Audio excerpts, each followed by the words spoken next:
And this is the M16. This is the rifle I carried in Vietnam, and this is the current helmet that they wear today.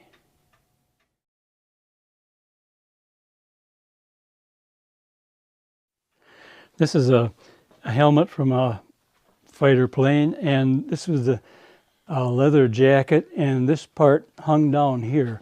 And I did this for Gerald Stuhl, who was an Air Force pilot in 1958 in Madison. He was flying over Madison and he had engine trouble, and so he could have bailed out and saved himself, but then his plane might have crashed into a housing area. So he instead turned and banked into Lake Monona, and he died as a result. So I thought this would be a nice tribute for him. This would be the helmet that he wore and the gas mask or the oxygen mask, and this would be a leather jacket, and I had it so that it formed like it was hanging over the edge. And I thought it would be nice on a bench, this sitting on a bench and then the jacket laying over the edge. But I wasn't able to get anyone interested in casting it in bronze, so.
Watching OCA Media.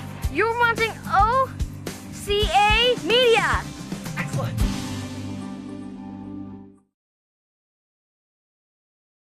Self-defense is the most important. Well, my son played goalie.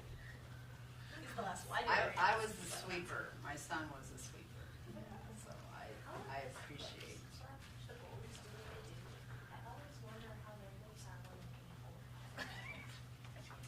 Well, interesting, because my oldest son was a soccer goalie, and Jacob was a hockey goalie. They were goalie. Different sports, but, yeah. Way back in the We're going to call the meeting to order so that Jeff can run It away takes a from certain school. personality to play goalie. Yeah, let's do that. Oh, yeah, it's I'm in one of those spaces where I can just. It is 5 o'clock, so we're going to call the library board meeting to order. Can I have a roll call, please? Sure. Nelson. Here. Stadek. Here. Gaplin. Here. Beschen. Here. Bergstrom. Here. Bossenfield. Here. Reese. Here. Thank you. Awesome. Can I have a motion to, we're going to amend the agenda a little bit. We want to move 7A after 6A, but otherwise leave everything the same. Could I have that motion? I will move to, Go ahead, you do it. I'll move to adopt the agenda with the, moving 7A below 7B, or 7A below 6A. Awesome. Is there a And second? I'll second. Thank you very much. All in favor, say aye. Aye. Opposed? Thank you. Next, community input. Clarice, anything? No, but thank you. Okay, awesome. Okay, 5A, approve the minutes from February 2023. Can I have a motion to approve the minutes? Moved. Thank you, John. Is there a second? I'll second. All in favor, say aye. Aye. Opposed? Thank you. Next, we have, let's do 5A and 5B. So can I have a motion to review and pay bills and review and accept the financial reports? So moved. Is there a second? Carlene? Mhm. Thank you. Jennifer? There's just a few bills received from the end of 2022 that we just got now, so those are on your list. So the hopefully last 3 bills from 2022 for approval. For 2023 bills, you you'll see the installation fee for the library calendar software for meeting room reservations that we talked about last month. We did go through the process of making sure that that met our security and data requirements that we discussed, and it did, thanks to Quarles. That's all said. Otherwise, everything is pretty typical. You do see at the building project section that we have our first installment of the builder's risk insurance, and then our pay app to Tri-North. So those are the kind of the large amounts in that category. Happy to answer any questions. You answered mine already when you said that Coral's concerns were addressed, so that's great. This is the first month where we had no donations for the new library deposited into the bank account in the last 3 years. So it was a strange month, but February was short, so. Part of the reason for that too is we had a lot of people doing monthly pledge payments on their gifts, and so a lot of those folks have already fulfilled their pledge commitments too. Awesome. Are there any questions on bills? Anything on the financial reports? I don't have anything on that. Any questions on the financial reports? Okay, all in favor of approval, say aye. Aye. Opposed? Thank you. Just bring back up here. Next, informational items. So I think most of you should know Jeff Fine. He's our owner's rep for the building project, and he's here to kind of give us an update. So thanks, Jeff. All right. So we've got some pictures that you guys saw, but before we get to that, we're talk a little bit about schedule. So we're on schedule. We've got a schedule set up that we hope to be done substantially complete by the end of October, so that in November we have time to get all of the final coordination and owner stuff and get moved in and get FF&E and furniture and that kind of stuff in and be done, hopefully by the end of November. So we're on track for that. And we did go through and do a budget update not too long ago, and I don't think we're ready to say that we're under budget, but we're on budget, and we certainly haven't had any surprises that have put us over budget. So that's good to know.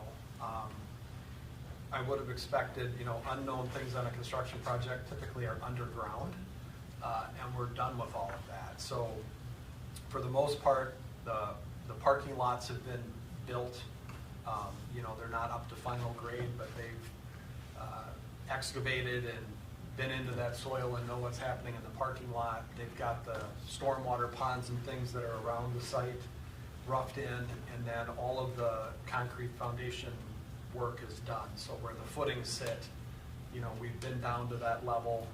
That soil's been tested, and we know that when we poured that concrete, we were on good soil. We did pay some dollars to have some poor soil removed and replaced with stone through that process, but it was a very small amount compared to what I was expecting. So that's a good thing that we didn't have to spend contingency on that type of stuff. So we're feeling like we're in pretty good shape with that. And then just progress on the site. When you're looking at these pictures in general, they're kind of building the building in two pieces where they're moving from north to south. So they're calling it Building A, which is the single-story portion, and Building B, which is the two-story portion, which is to the south. And so they started with the concrete work, and they moved in that direction, and now all the concrete's done. But back on the north side, they're setting steel and getting ready. There's a little bit of a delay with the wood wall panels for some pieces and parts that they're waiting for, but very quickly wall panels will start going up. They'll continue with the steel. Some of the things you see in these pictures, the elevator shaft is in, so there's a box in the middle with the black waterproofing around it, ready for the masonry to go up for the elevator shaft. Like I said, all the concrete's done around. There's quite a bit of steel that's been erected. The concrete's poured, but they're still removing some of the forming for the concrete and getting that stuff out of the way.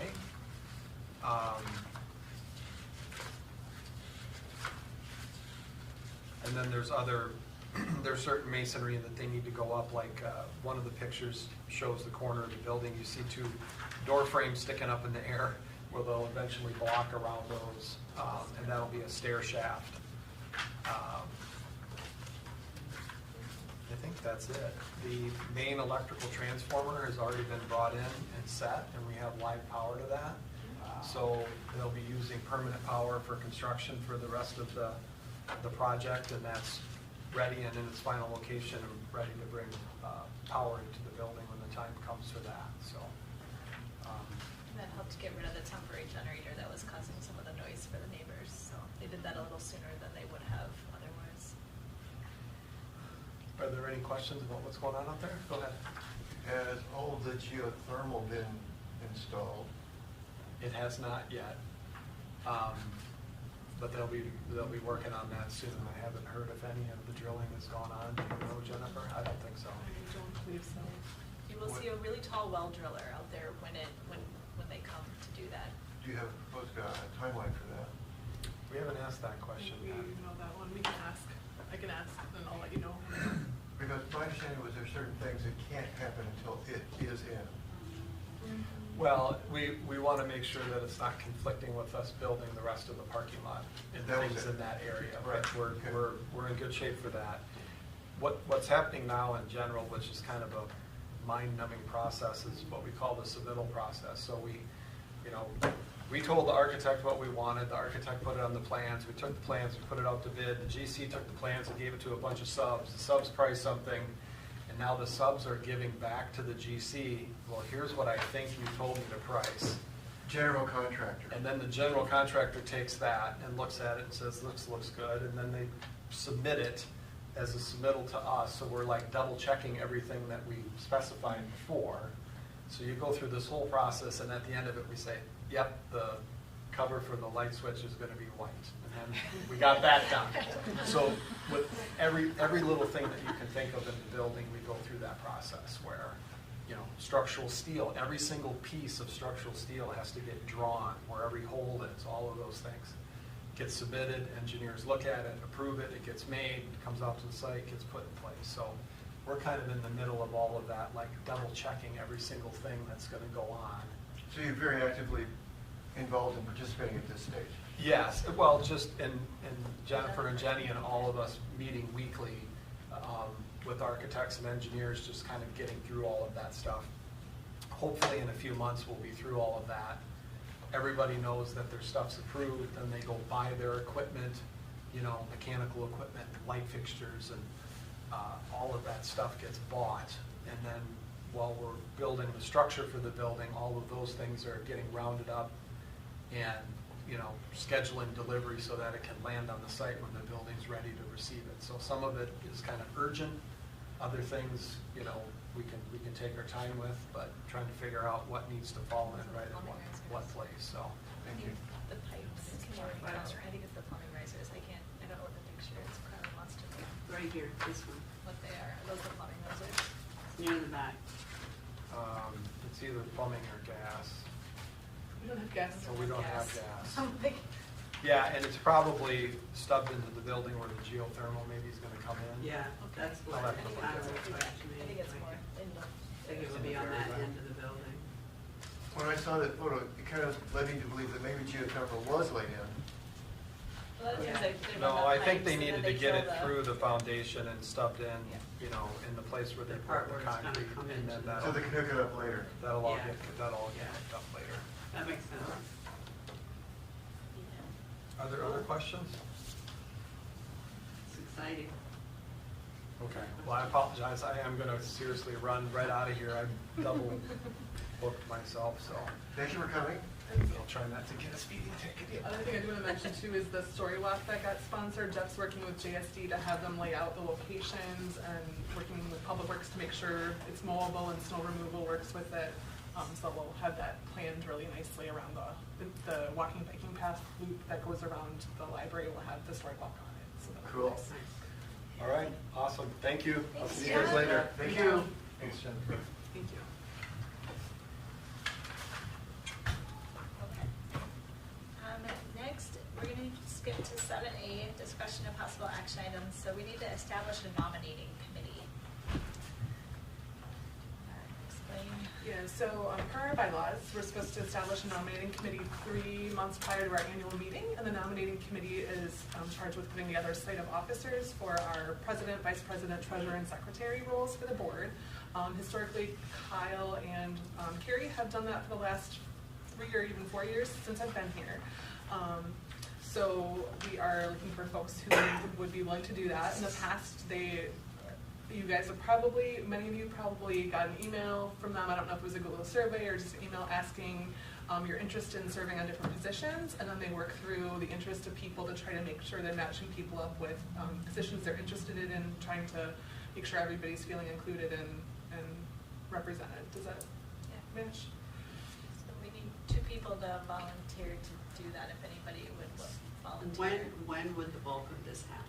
It can happen between now and the June meeting. Usually it's best if we can have kind of the slate of candidates by like 2 weeks prior to the June meetings, but we can share that with the board members ahead of time so they know what the candidates will be. We do have the ability to nominate from the floor, so if you had a slate of candidates and suddenly somebody decides they really want to run for a certain position, they do have the opportunity to nominate or to self-volunteer at that meeting. But the goal would be to have we would, are presenting these candidates for these offices. We also have a number of people that are up against our self-imposed term limits, and so sometimes that involves just people maybe wanting to serve, but maybe they might be serving in a new capacity, or people that haven't served before might want to. So there's lots of different ways to sort through that. I'd be glad to do it, but I don't have time until after the April. So the nominating committee is just sending the survey They out? just send a survey out and then kind of compile it and say, we think that, only one person wants to run for this anyway, so we recommend this person does it, and then you just provide those names. I can do that. And Laura, anybody else want to help, or do you want to? I'm happy to help. You're going to take the lead. Okay. Sure. I can take the Chase lead. You people can be down. my helper.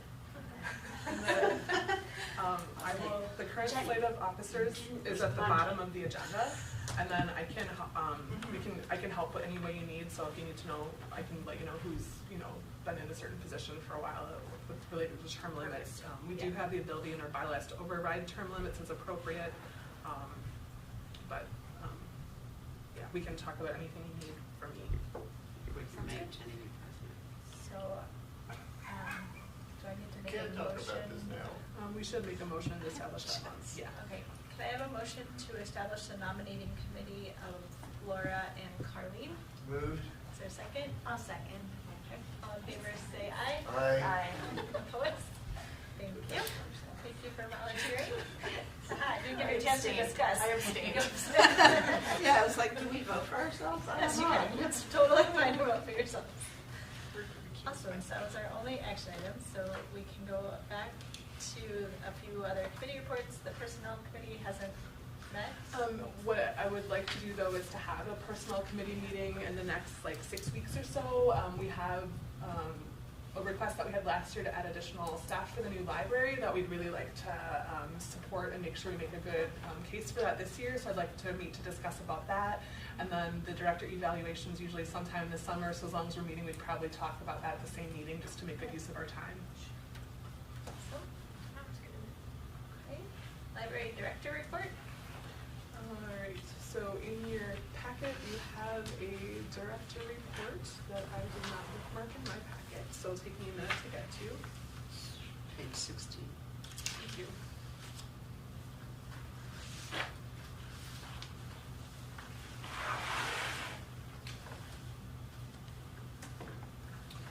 So I will be on vacation later this month, but just so you're aware of that, if you need anything while I'm gone, you can reach out to Laura. So as we discussed, we're trying to get our new self-checks prior to our move, so those are scheduled for install on April 3rd, which is exciting. One thing I want you to know that we'll probably be maybe talking about more next month is the South Central Library System is moving their offices in May, and they're trying to move their data center on Memorial Day weekend, which means it's quite likely we'll have outages of all our internet and our catalog and pretty much all of our services. So we'll have to decide if we can provide enough service to warrant staying open, if there's any creative solutions that we can implement, or if we, find it in the best interest to close just because of what will be available. We're waiting on some information from them about their plan for what services will be available and when, so that we have that as we make that decision. They were also just opening bids on the project, and we wanted to make sure their schedule was unaffected by that process. I mentioned library calendar already, that did meet the concerns about downtime and data security, so the contract has been signed and we're working on scheduling implementation. Our 5 management team members are participating in the village's Nehemiah training, Black History for a New Day. That course started last week, so it's the second week of the 9-week course. I know many of our library board members are also having the opportunity to participate in that, or have in the past, which is great to have that awareness on our board as well. So thank you to those of you who've taken on that opportunity. We also have Wendy does a lot of baby programming, and she's taking a Babies in the Library course. I think she could probably teach it, but she said she's learned a lot too, so that's great to have her continue to learn and develop her skills, even though she's doing a great job already. We do, whenever there's kind of an interesting patron interaction that's notable, we do document those situations. And I just want to do a compliment to our staff. We've had 6 of those interactions in the last 2 weeks. And that's more than we have in a 6-month to a year period sometimes. And so just want to commend our staff for, the stress and the responses that they've had to difficult situations has been amazing. So good job to all of them. Yes? What's leading to this? February? I don't know. I think there's just a lot of stress in people's lives and lots of challenging situations. Weather doesn't help, but It's a tough time of year. But it's a library. But it's a public challenging. space, and Okay. people get irritated in public spaces, especially if they go there and they expect one thing and a different thing happens, and then all of a sudden their stress level just goes. Schools are like that. Barch, we used to call it. Okay. We still do. Still do. Okay, thank you, I'm sorry. don't be. It is a really tough time. We did close on the 22nd and 23rd for parts of our hours due to the ice storm and staffing and concerns for staff who were coming from out of town. So we tried to be open as long as we could, kind of balancing those 2 elements.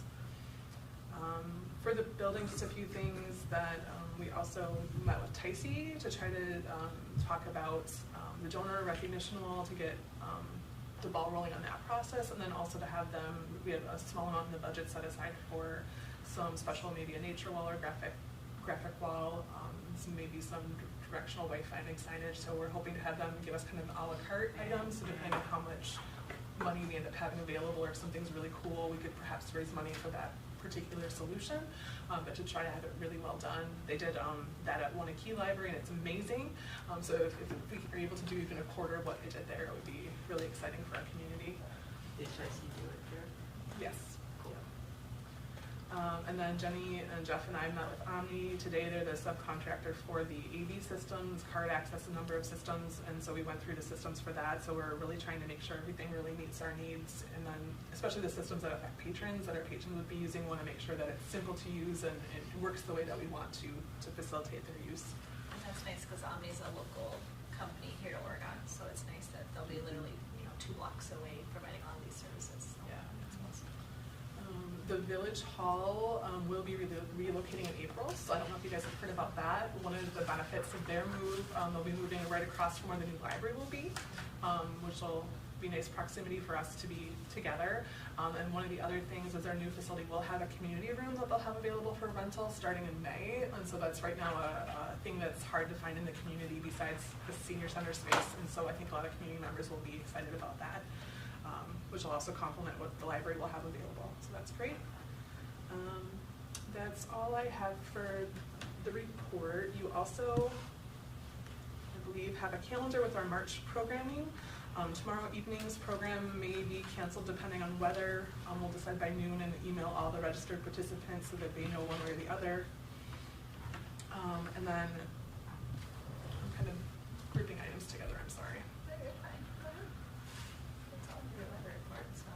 Yeah, so So I'm gonna just go in order under the agenda for the items there. So the congressionally directed spending, we've been notified, that it's in the budget for us. But there's still another application step in the process before the funding is awarded. I've gotten 3 emails from the USDA asking various questions, like what's our address and if we've hired an architect and things like that, so that they can provide. They said that each of the requirements for the different projects is very unique, so hopefully that'll let them sort through what our requirements are, so that we can get that information as soon as possible. But if we don't hear from them the next week, I'll probably just call our contact person and try to nudge that forward a little bit if we can. Senator Baldwin's office and her staff have been amazing about answering questions and calling the USDA and trying to get that process rolling for us, which I appreciate. In your packet, you also have the new library project funding report. So that's not the budget Jeff was talking about, but it talks about the dollars that we have available and have been contributed through the project. So you see, when the bids came back over, the village was willing to help with that through the CIP if needed, because of the congressionally directed spending through Senator Baldwin. That would not be needed. So you see the original village contribution and then the solar and geothermal contribution. And then if any funds through the grants that we're applying for come through for the solar geothermal, that will offset that amount, so that would lessen the amount that they would borrow for that purpose. The clean energy reimbursement program that's available through the IRA, the reduction, I can't think of what the I means, the Reduction Act, they still don't have the application for municipalities yet. They're hoping to have that application out in the next month, so that'll determine record keeping and eligibility guidelines. So it's potentially between 15 and 30% of solar and geothermal costs could be reimbursed, so that would be a nice savings if we can meet the qualifications to do that. One of the stipulations is how the project's funded, so we might need to work through that a little bit to make sure we can maximize the dollars available and how we pay for things, but I think that can be done. The most notable thing is the capital campaign. If you look, there's 2 lines, one for funds received and one for pledges outstanding. If you total those together, it's over $2.3 million, which was provided by our community, which is amazing. I think that's just so impressive. The fact that the majority of it is already paid, right? Most of the time, by the time you're digging, you're still waiting for that money to come, and most of it is in our bank. So it's a tribute to our community and how much they really are excited about this. The impact fees is the funds that are collected through when developers do residential housing. There's a small fee for each housing unit that's paid towards the library. So those are the total over the course of the project that were collected and available for use. Eller's investment income, because the funds were borrowed over 3 years, but we got delayed a little bit. There was some time where the money was available, but we didn't need to spend it quite yet, so those funds per your board action was reinvested. And so Eller's is managing that on a month-to-month basis, taking the money out so we have it to pay bills as you approve them, and then in the meantime, investing it. There's some guidelines about how much interest it can generate, so they're making sure to follow that guideline. It can't generate more interest than, it can't be a money-making thing. It's gonna, there's like limits on what it can make, but it's already, we've, through the end of January, about $45,000 of the $100,000 of interest were received, so that's pretty good on track for that. And then the focus on energy, Jeff's working through a little bit for us. Originally he had budgeted $30,000 for that. It turns out, because of the high electrical consumption of the geothermal system, Focus doesn't consider that to be eligible in the same way that maybe a system that used gas could be, because the electrical usage, but there are a number of other systems that do qualify for Focus, so that amount might be different. By the time we're working through it, he's kind of talking to some different subcontractors to try to get the information to find out how much exactly we qualify for. So that's good to be working on. So all in all, the total funding is there, the available funding. Again, we'll probably have an updated budget to show you next month. Just, basically we can't spend more than we have, obviously. And then, as more information on certain things are known, then we kind of know what we have to work with for some of the special extras that we might like to either add back or, be able to do a different level of something or just do in a different way to ensure quality or just more specialized selection of something. Are there any questions on those items so far? I have one. Yes. The funding we have, does that very closely match what we have allotted for our projected building expenses? So basically, yes. Yes. Okay. Yes. It matters. Let's go. Yes. I'm going to spend more than that money. Yes. We will, and there's certain things like furniture that, if we were kind of, between a rock and a hard place for something, I can move the 30-year-old purple file cabinet from my office if we need to, so there's some things that are priorities that we have to have, and some Sure. things that we want to have and are important to have, that if we need to save dollars that we could adjust. So we'll try to buy those things, later on, as we know more and Just more turn about. left. Yeah, the further we get along with construction, the more unknowns there'll be, so that'll be good. Thank you. Sorry. Yes. Yes. That's a perfect answer. Thank you for letting me ask that question. I will not spend more money than we have available. Not that you do that. She is very, very cost conscious. The other thing you have in your packet is Kara put together an infographic to kind of highlight some of the numbers that were in the annual report last month in a more accessible way. So you can kind of see our numbers.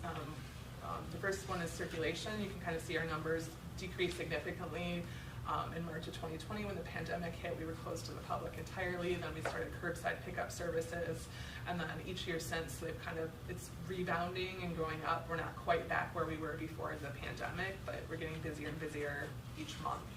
Today at Storytime, or this week at Storytime, they've had over 100 people at the two Storytimes. They said there was 50 kids at the one yesterday. She was so excited. And there were more And than that exhausted. today. There were like 57 today. So it's getting back to the point where we're like, do we need to add programs, and to do that you need more staff. It's one of those things. So it's a good problem to have. Part of it too, the ebooks on the next page, ebooks and audiobooks, we had over 40,000 checkouts. So not only has our circulation almost rebounded, but the use of those things has picked up as people kind of turned to those during the pandemic, and many of those people have continued to use those. So that number is the highest it's really been ever as well. Our library visits, just lots of people coming to use the library for whatever reason. They need to do that. Our events, we have a lot of programming, thanks to OCA Media. A lot of our adult programming is hybrid, so we have an in-person component to a lot of that, and then OCA often live streams special things for us so that people can watch it from at home or watch it on their YouTube channel afterwards, which is fabulous. So the recorded programs, at least the way that we have to track it, had almost 1,500 views of the recorded programs, which is great. Reference questions, we count those, so over almost 5,500 reference questions answered. So that's not just any question, but questions that require specialized research to kind of go above and beyond to find accurate information for people.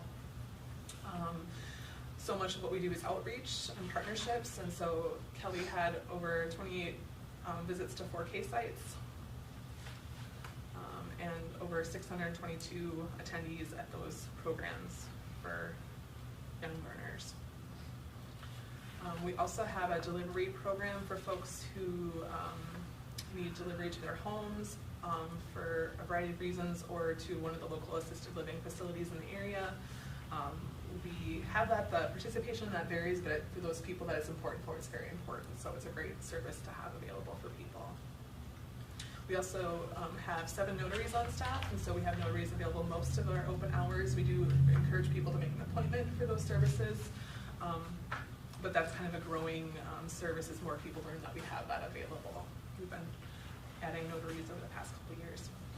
And then online resources, there's just such a wealth of amazing resources we have available, so if you're not familiar with these, you can check them out. There's everything from financial resources on Morningstar, to Overdrive, where you can download ebooks and audiobooks, to Creative Bug, which is kind of a crafting, to Transparent Language, which teaches different languages. So there's just so many different resources available for free to our library patrons.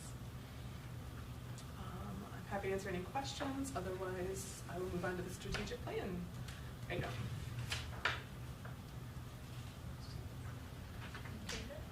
So this is something else that, because of the pandemic, we were just gearing up to do, and then kind of didn't seem like a good time for a long time. So I had Laura go through and kind of summarize some of the things that we had done that kind of fell into the plan. So you kind of see some highlights for 2022. It's not everything, but it kind of does summarize well some of the things that we did to fulfill that.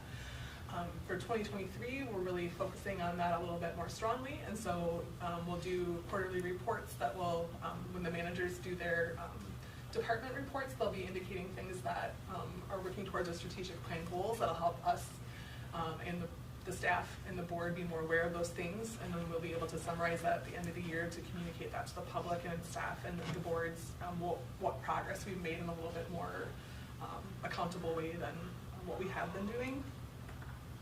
So we can kind of do that, and then maybe doing some more goal setting related to that to make sure we're staying on track and making progress towards those. You do have in your packet our one-page strategic plan summary that does kind of highlight what our plan is, our framework for what we're trying to do. So a lot of what we do falls into that, but it's really good to think about that and look for opportunities that we can do those things better in different ways and for different audiences.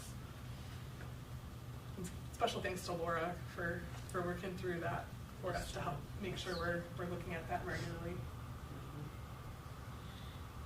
Can I just comment? Yeah.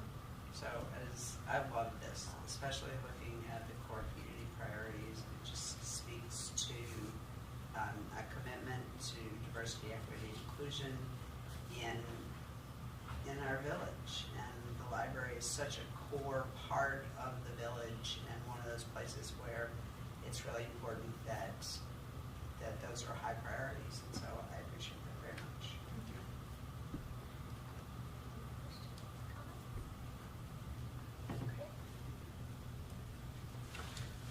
And then the last thing in your packet is the ALA Freedom to Read statement. So I'm going to be just choosing a few resources over the next couple months to remind folks of things that we've adopted or things that we would follow. So that's a statement that we have endorsed as part of our collection development policy that talks about a number of libraries that are nationwide and even locally now are facing concerns about materials and people wishing to have items included or excluded from the collection. And so just wanted to make sure that information is available to you proactively so that you're informed about kind of what policies we have in place and procedures and things like that. So we're just kind of doing one item a month for the next couple months to kind of make sure that's at the tip of your fingers. If you have any questions about that, feel free to reach out to me as well. Just a quick one. Has there been any pressure by anybody in the community to remove certain titles or publications from the library resources? We do not have any concerns at our library at the moment. There is another library that has had some community concern about their collection, and that's why we're being proactive about making sure we're communicating with you about those issues and the framework and how we would approach that. Thank you. That was exactly my question. So thank you, John. Very welcome. And John. Any other questions on Jennifer's reports and all the great work she's doing, all the great work the librarians are doing for us? Amazing. One last thing is if you have time after the meeting, I have 2 thank you notes. I'd love to have each of you sign both of them. If you have time for a message or just your signature, that's great. We have one for Sugenians who donated a bunch of in-kind tile for all our flooring in our restrooms and saved us almost $10,000, so we'll send them a card. And then we have a card for the current village president who will be the outgoing president. He's not running for re-election, so in 4 weeks he'll be passing the torch to the new president. So to thank him for his service on the village board and then his service on the campaign. He was the co-chair of our campaign and also a past library board member. So just to recognize those contributions. Anything else? That's it. Okay. Next, any village board announcements, Carly? Well, Jennifer covered a couple of them. Nehemiah Black History for a New Day classes started the last week, and so there's 3. Today's Wednesday, right? So most of the groups, my group meets on Thursday mornings, so most of the groups have met in their second session this week, and my group will meet tomorrow. First ones went really well, and we met as facilitators just to talk about how we felt things were going, and just the participation, the conversation has been really positive, and we feel really good about that. Village Hall is in the process, like super close to moving.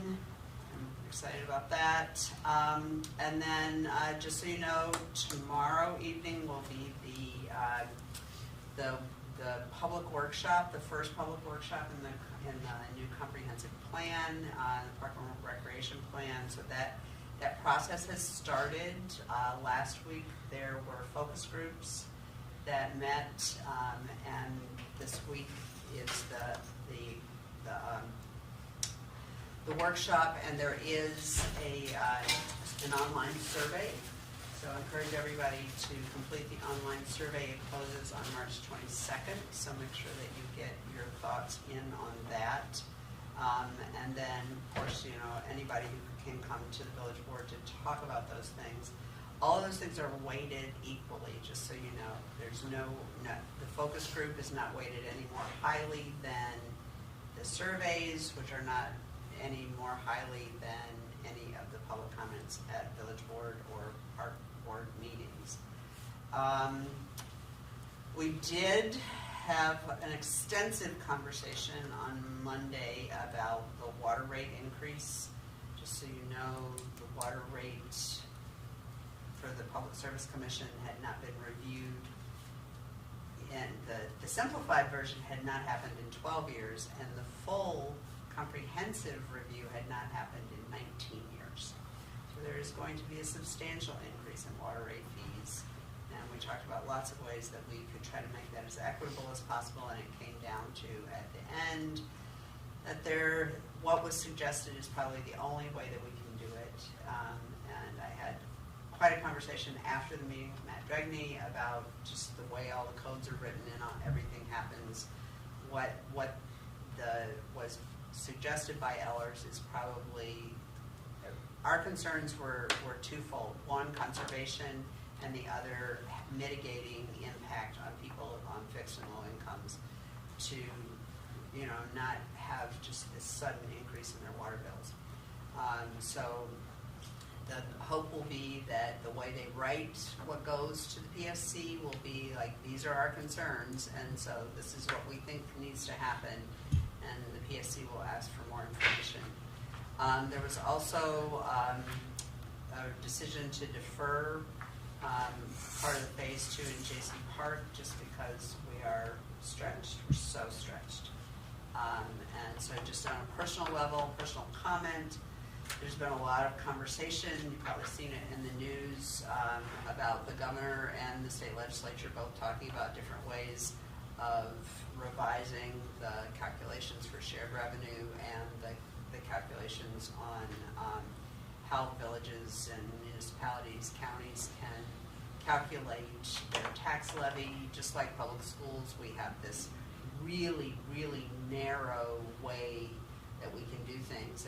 And City of Middleton went to referendum this year as a city, not as their public schools, but as a city, in order to cover public safety and services. So we're doing everything we can at the same time as our village is growing exponentially, it feels like. And there are 4 new houses out my window right now. And so, we're in some pretty tough times, but I am optimistic that we will do what we need to do. I just want to clarify, reiterate, I know we just talked about this, but the reason of delaying JC Park has nothing to do with the library project. No, nothing. It's entirely Zero. a choice by the village board to do that for other reasons. No, Our totally. project does not affect the funding or the village's capacity to do that. There are a lot of things on JC Park that came in over what had been budgeted initially for them, which is not surprising. I mean, we saw that with the library project as well. And so there were some decisions made to put some things off or change some things.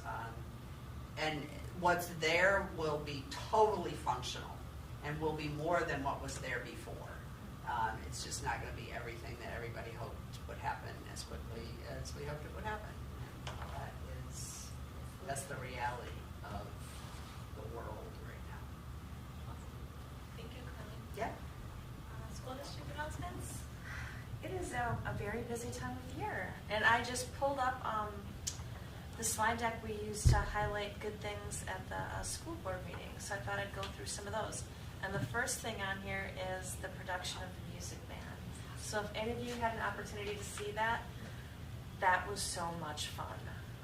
Very, very talented kids and a lot of dancing for this production. So that was really, really great.